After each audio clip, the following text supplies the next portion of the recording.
নমস্কার। তো আপনারা দেখছেন মা কাকিমাদের সব থেকে পছন্দের শো দিদি নাম্বার 1। তো আমরা দেখে নিচ্ছি আমাদের চারজন বিখ্যাত দিদিকে।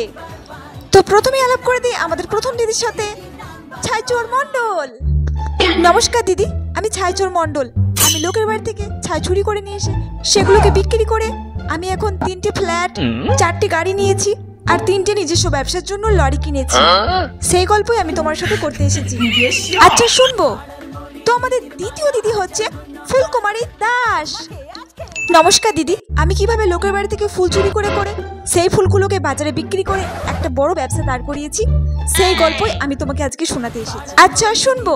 তো আমাদের তৃতীয় দিদি হচ্ছে লাল লঙ্কা রায়। নমস্কার দিদি, আমি লাল লঙ্কা রায়। আমি মরিচপুরা গ্রাম থেকে এসেছি। আমি শুধুমাত্র একটা লাল লঙ্কা দিয়ে কিভাবে 10টা ফ্যাক্টরি তৈরি করলাম, আমার 3তলা বাড়ি গাড়ি সমস্ত কিছু তৈরি করলাম, সেই গল্প তোমাকে শোনাতে এসেছি। আচ্ছা শুনবো। তো আমাদের চতুর্থ দিদি হচ্ছে কুটকাচালি বিশ্বাস। নমস্কার দিদি, আমি কুটকাচালি বিশ্বাস। পাড়ায় সবাই আমায় এক নামে চেনে। আমি পাড়ার সবারই নামে কুটকাচালি করে বেড়াই। কিভাবে আমি সবারই নামে কুটকাচালি করে দিন কাটাই, সেই গল্প আমি তোমাকে করতে এসেছি। আচ্ছা শুনবো।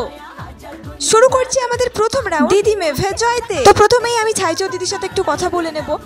কিভাবে তুমি ছাইচোর নামটা পরিচিত পেলে আর কিভাবে তুমি এত বড় ব্যবসাটাকে দাঁড় করালে? দিদি, আমি অনেক কষ্ট করে বড় হয়েছি। আমি আগে খেতে পেতাম না। আমার মা লোকের বাড়িতে গোবর তুলতো, তারপরে সেখান থেকে রোজগার করে এনে আমাদেরকে মানুষ করিয়েছে, খাইয়েছে, বড় করে তুলেছে। তো আমি তো গ্রামে থাকি আর ওখানে সবারই বাড়িতে প্রায় সমস্ত ছাইগুলো ফেলে দেয়। আমি জানতে পারি এই ফেলে দেওয়া ছাইয়েরও দাম আছে, তাই আমি সেই ছাইগুলোকে বস্তায় ভরে সেগুলো আমি মহাজনের কাছে নিয়ে গিয়ে বিক্রি করি আর সেখান থেকে আমি কিছু টাকাও রোজগার করি। তারপরে আমি শুরু করলাম লোকের বাড়ি থেকে ছাই কেনা। আমি এখন প্রতিটা লোকের বাড়ি থেকে 40 টাকা দরে ছাইয়ের বস্তাগুলো কিনি, তারপর সেগুলোকে লরিতে লোড করে মহাজনের কাছে পাঠিয়ে দেওয়া হয়। আচ্ছা, ছাইয়ের এত দাম, ছাই থেকে কি কোনো কিছু তৈরি হয়? না দিদি, সেটা আমি বলতে পারবো না ছাই থেকে কি তৈরি হয়। আমি মহাজনের কাছে দিয়ে দিই, মহাজন সেটা দেখে নেয়।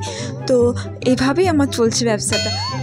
আর আমি নিজে এখন ছাইয়ের ব্যবসাটাকে এত বড় করেছি যে আমার কোনো কিছুর এখন অভাব নেই। টাকা পয়সা, সোনা দানা, গাড়ি বাড়ি সমস্ত কিছু এখন আমার কাছে আছে। আর আমি এখন মাকে খুব ভালো রেখে, তুমি এভাবে আরো এগিয়ে যেতে পারবে। এরপর হচ্ছে ফুলকুমারী দাস। দিদি, আমি রাত 2টোর সময় বাড়ি থেকে বেরিয়ে যাই লোকের বাড়িতে ফুল চুরি করার জন্য। লোকের বাড়ি থেকে ফুল চুরি করে নিয়ে এসে সেই ফুলগুলোকে বসে বসে মালা গেঁথে তারপর সকালে উঠে সেগুলোকে বাজারে নিয়ে যাই। তারপর সেগুলোকে বিক্রি করে আমি এত বড় একটা ব্যবসা দাঁড় করিয়েছি। রাতের অন্ধকারে যে তুমি ফুলগুলো চুরি করতে যেতে, তখন তোমার ভয় পেত না? হ্যাঁ দিদি, রাত্রি 2টোর সময় উঠে আমার তো খুবই ভয় করতো, কিন্তু কি করবো দিদি, পেটের দায়ে আমাদের কিছু ওটা করতেই হতো। ব্যবসাটা আমার এখন এতটাই বড় হয়ে গেছে যে এখন আমার 200টারও বেশি বাগান আছে আর সেখানে 1000-এর উপরে লোক কাজ করে। বাহ, খুব ভালো। আমার বাগানে গোলাপ, টগর, বেলি, জুঁই, গাঁদা, জুঁই, রজনীগন্ধা, ডালিয়া, জবা সব ধরনের ফুল পাওয়া যায়। এখন আমার ব্যবসাটা অনেক বড় হয়ে গেছে, এখন আমি খুব ভালো আছি দিদি। আমাকে আশীর্বাদ করবেন দিদি, আমি যেন ব্যবসাটা আরো বড় করে তুলতে পারি। অবশ্যই, তোমার ব্যবসাটাকে তুমি আরো বড় করো। এরপর আছে লাল লঙ্কা রায়। আমি অনেক কষ্ট করে বড় হয়েছি দিদি। আমার মা লোকের বাড়িতে কাজ করতো আর আমরা পান্তা ভাত খেয়ে দিন কাটাতাম। আমরা কোনোদিনও গরম ভাত খেতে পাইনি দিদি। আমরা পান্তা ভাতের মধ্যে ওই শুকনো লঙ্কা পুড়িয়ে সাথে পেঁয়াজ এই দিয়ে আমরা ভাত খেয়েছি। এইভাবে আমি বড় হয়েছি দিদি। তারপরে একদিন হঠাৎ আমার ভাগ্যের চাকা ঘুরে যায়, একটা শুকনো লঙ্কা আমার হাত থেকে পড়ে যায় উঠোনে। তারপর একটা ছোট্ট চারা গাছের জন্ম হয়, সেই গাছে অনেক লাল লঙ্কা হয়েছিল। সেগুলো বাজারে নিয়ে গিয়ে আমি অনেক চড়া দামে বিক্রি করেছিলাম। সেই থেকেই আমার ব্যবসা শুরু। এখন আমার 1000-এরও বেশি লাল লঙ্কার গাছ আছে আর সেখানে 300-এরও বেশি শ্রমিক কাজ করে। আর আমার এখন 3টে নিজস্ব লাল লঙ্কা গুঁড়োর ফ্যাক্টরি তৈরি করেছি। আমার নিজস্ব 3টে ফ্ল্যাট কিনেছি, একটা গাড়ি কিনেছি। এখন আমি খুব ভালো আছি দিদি। শুধুমাত্র একটা লাল লঙ্কার জন্য আমি এখন কোটিপতি। এরপর আছে কুটকাচালি বিশ্বাস। দিদি, আমি পাড়ার সবারই নামে কুটকাচালি করে বেড়াই আর এই নামে আমি ফেমাস, কুটকাচালি বিশ্বাস। দিদি, আমি পাড়ায় কুটকাচালি করে বেড়াই। আমার কুটকাচালি করতে এত ভালো লাগে, তোমায় কি বলবো। আমি একদিন যদি পাড়ায় কুটকাচালি না করি সেদিন রাতে আমার ঘুম হয় না। তো তোমাকে বলি শোনো, আমি কি কি ধরনের কুটকাচালি করে বেড়াই। কার বউ পালিয়ে গেছে অন্য পুরুষের সাথে সে সম্বন্ধে আমি কুটকাচালি করে বেড়াই। কার মেয়ের বিয়ের বয়স পার হয়ে গেছে অথচ বিয়ে দিচ্ছে না সে সম্বন্ধে আমি কুটকাচালি করে বেড়াই।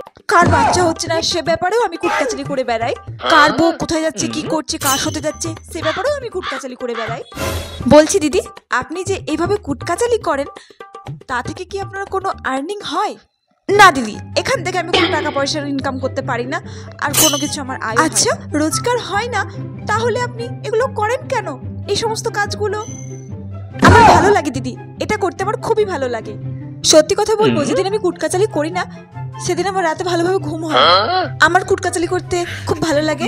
এইভাবে আমি বেশ আছি, আনন্দে আছি, ভালো আছি। আর আমি এই কুটকাচালিটাকে আরো যেন চালিয়ে যেতে পারি, আরো বড় করে তুলতে পারি। ঠিক আছে, আপনি কুটকাচালি করে চলুন। এবার প্রথম রাউন্ডের খেলা খেলতে আসছেন ছাইচল মণ্ডল।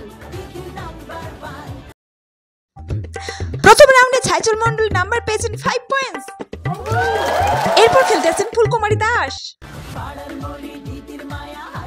ফুলকুমারী দাস পেলেন 10 পয়েন্টস। এবার খেলতে আসছেন লাল লঙ্কা রায়।